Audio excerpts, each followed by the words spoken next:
السلام عليكم ورحمة الله وبركاته. شلونكم شباب؟ شلون صحتكم شباب؟ اليوم عندنا طريقة جديدة، طريقة حلوة.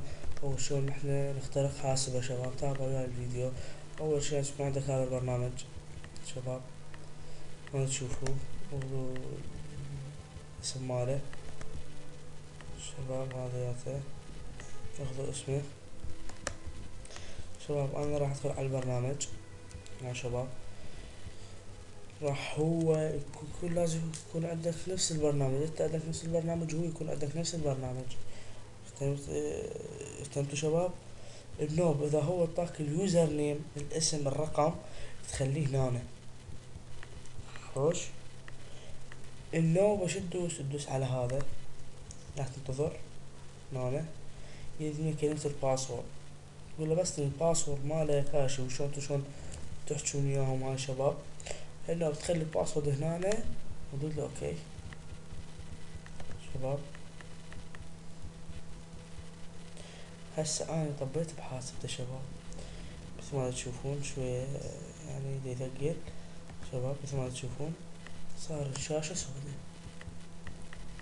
مثل ما تشوفون. واقدر اعطي دليل، مو دليل واحد، دليلين اقدر شباب. تعرفون شو شباب؟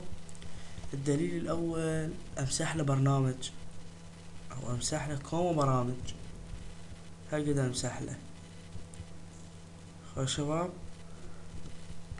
عفوا هذا طلع لكم. دوسوا على الرقم النوبة شباب. تروحون تفتحوا له مجلة شباب، وتكتبوا له شو اسمه هنا دليل. دقيقة هنا الدليل حبي. خوش تطوله هنا بس تو خزن. خوش شباب، بعد من انتم بحاسبة كل شي تقدر تكشف عنه شباب. هاي الطريقة ارجو ان تعجبكم شباب. او اذا تريدون تعالوا لنا بالجروب، او اذا تريدون تضيفون شو اسمه على قناتي تعالوا. قناة علي هكر العراقي. او اذا تريدون تزورون صفحتي شباب علي الكردش. او اذا تريدون طانا هاي الطريقة الاخ هو عشقها بصمتي وليد شباب.